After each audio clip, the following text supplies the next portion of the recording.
Voices from the Ranks, The Raven Banner and the Harp, A Warrior of Brian Boru, Ireland, 1014. Chapter 1. The High King's Words. The wind coming off Dublin Bay carried the smell of salt and rain. 17-year-old Conall MacAod stood among hundreds of warriors gathered around a great fire. Night had settled over the camp. The stars shone above Ireland. The same stars that had watched over his ancestors.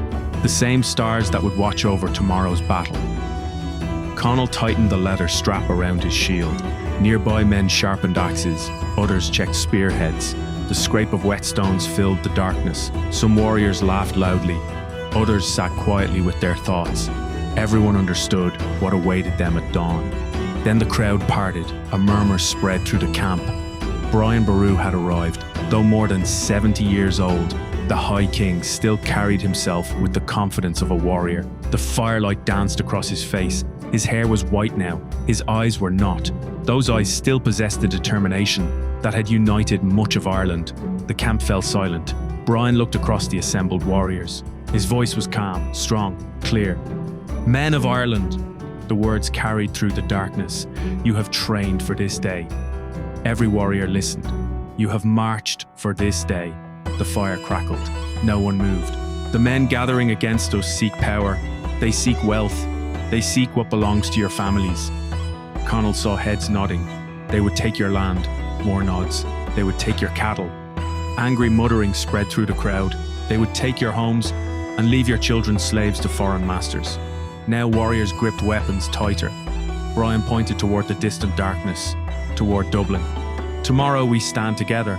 His voice grew stronger. "Not as Munster men." He paused. "Not as Connaught men." Another pause. "But as Irishmen."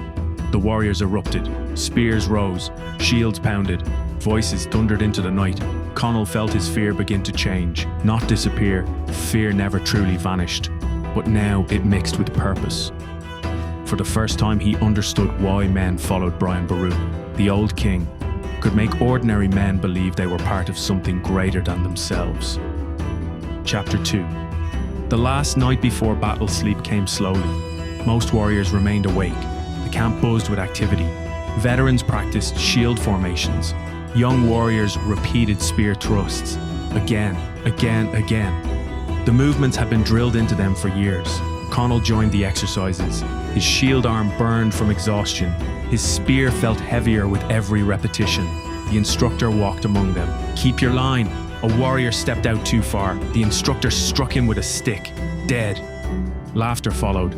Then everyone resumed training. Because tomorrow mistakes would not earn bruises. They would earn graves. Later they ate around the fires. Roasted meat, bread, ale. Nothing extravagant. A warrior's meal. Conall listened as veterans discussed earlier battles. The younger men remained mostly silent.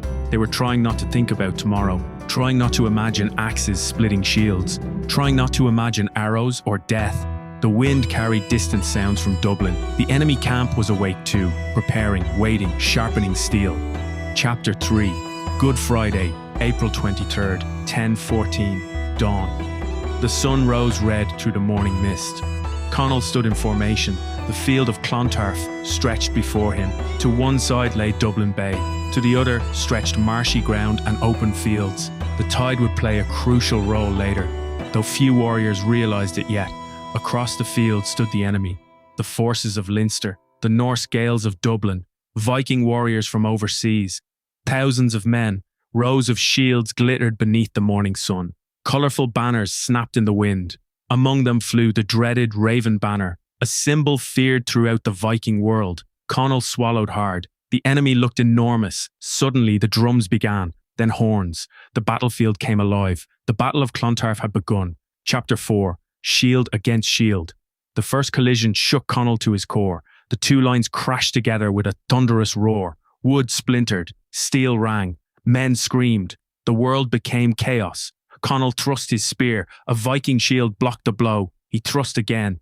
This time the spear struck flesh. The warrior fell. Conall barely had time to react. Another enemy appeared immediately. The battle became a blur. Push, strike, block, survive. Push, strike, block, survive. Hours passed. Or perhaps minutes. Time no longer mattered. Only survival mattered. A warrior beside him suddenly collapsed. An axe had shattered his shoulder. The man screamed in agony. Another took an arrow to the neck. Conall watched him fall without a sound. Moments earlier, they had shared breakfast. Now he was gone. Fear gripped him. Anger followed, not hatred, not blind rage, something deeper. The anger of watching good men suffer. The anger of seeing friends die. The anger of war itself. Chapter 5. The Long Day. The battle raged across the entire field. Neither side yielded. The Vikings fought with terrifying determination.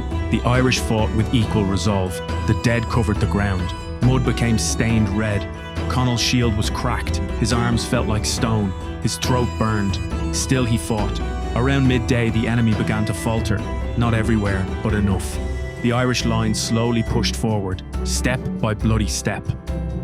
The Viking formation started breaking apart. Warriors who had stood firm all morning suddenly began retreating. Then retreat became flight. The tide had turned, literally. Many fleeing warriors rushed towards ships anchored offshore. But the tide had changed. The water had receded. The ships were stranded farther out. Panic spread. Men became trapped. The Irish pursuit intensified. The battle was ending. Chapter 6. Victory and Loss. As evening approached, the field grew quiet. Too quiet. The silence felt strange after a day of constant violence. Smoke drifted across the battlefield. Crows circled overhead. Conall walked among the fallen. Irish, Leinster, Viking. Death had treated them all equally. Victory should have felt glorious. Instead, he felt exhausted, numb, older, far older than 17. Then the news spread. Brian Boru was dead. The High King had not fallen in the battle itself. He had been killed afterward near his camp. The shock spread through the army. Some men cried openly. Others stood speechless. The king had won. Ireland had won. Yet the man who inspired them would never see the victory. Chapter 7. What War Teaches.